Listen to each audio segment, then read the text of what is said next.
Last night, I rang around the few people I know who go birding, good birders here in the New Forest, asking them if there was anywhere they knew any kestrels we could go and look at this morning, because there was none around here on my patch. Nothing. Not a single pair of kestrels in this area. What about that? To me, this is almost unthinkable. Kestrels used to be our commonest birds of prey. My childhood was completely defined by these wonderful birds. I've been obsessed with them since I was a teenager. Finding my first kestrel's nest at the age of 14 was one of the greatest moments of my life. I remember the day distinctly. It was the 6th of June. It says here in my diary, "I found it!" Exclamation mark. I watched the male fly over me and then into the tree, and I heard the iasses, the young birds, screaming. I sat under a hawthorn and watched at least 3 birds, but the male arrived and made a teet-teet sound. I was so excited about finding this nest that I was torn between staying there with my very cheap binoculars, watching the birds, or cycling furiously home to tell my dad about my trophy find.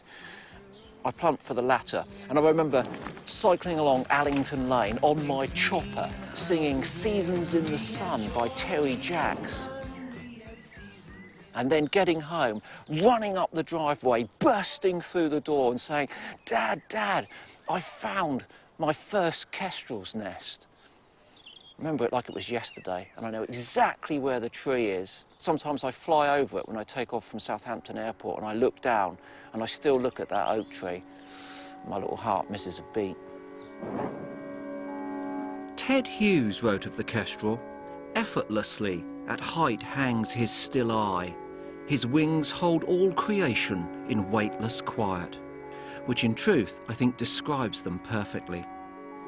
You see, they hover effortlessly, even in high winds. By constantly making small adjustments to their wings and tail feathers, these kestrels can keep their head and their large eyes completely steady. They use their acute eyesight to spot their prey and hunt a wide range of animals, including lizards, beetles, worms, but their main food is the field vole. They're fantastic little predators, and even now, I take every opportunity to get close to one. When I was 14, I got my first pet kestrel. I called it Tem, T-E-M, and it was the absolute epicenter of my adolescent life. I loved that bird. I loved it dearly. I got it on June the 25th, 1975. And very sadly, on the 6th of December that year, it died. It was a heartbreaking event. I went on to have some more kestrels and other birds too, but I still remember those days, getting up before school, taking it out to a patch of wasteland behind my house and flying it.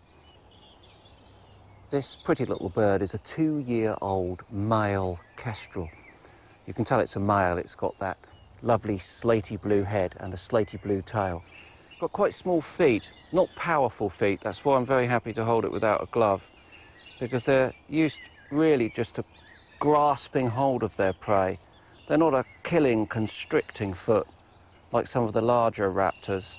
They would normally kill their prey with a little nip to the back of the neck once they've grabbed hold of it.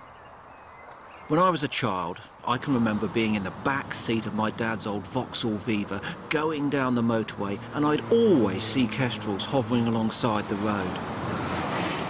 They were a very familiar sight, to the extent that many people, I think, took them for granted. But sadly, since then, in the time it's taken me to grow up, the population of this bird in the UK has collapsed. They've gone down by 30% in the last 25 years, perhaps more. So it's become a species of conservation concern.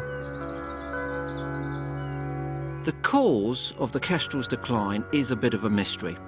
One factor could be a lack of natural nest sites. The Hawk Conservancy is investigating this, and last autumn a host of volunteers put up nearly 70 nest boxes across Hampshire, Wiltshire and Surrey. By monitoring the uptake of these man-made homes, they're hoping to discover if putting up boxes across the country could actually help the kestrels recover. There are also some other theories as to why these birds are in trouble. Some people think that it's due to the increase in the number of buzzards, that they're competing for the same food, small mammals. Others, that it's the general intensification of agriculture. Too many pesticides for too long. One thing's for sure, the last couple of harsh winters and this wet spring certainly won't have helped our kestrels. But you know, the message it really sends to me is that we can never afford complacency when it comes to conservation, because what's a common bird today can be a rarity tomorrow.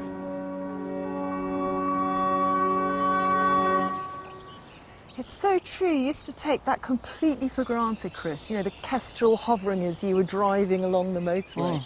And do you know, we asked one of our cameramen to go out and get a shot of a kestrel in the reserve. Guess what? Couldn't find one. No.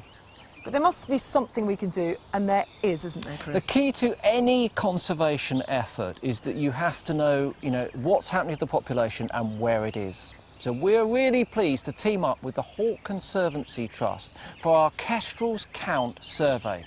Go to our website and follow it through until you find that Kestrels Count. And what we want you to do is very simple. Just report all of your kestrel sightings over the next couple of weeks.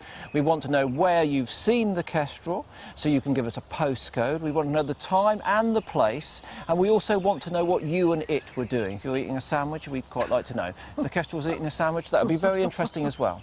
And what we want to do is produce a map of all of our kestrel sightings by the end of the series, so that we can see if there were any kestrel hot spots where we can work harder for conservation, or whether there are areas where they've already disappeared and perhaps putting up nest boxes might make a difference. So come on, let's go crazy for our kestrels.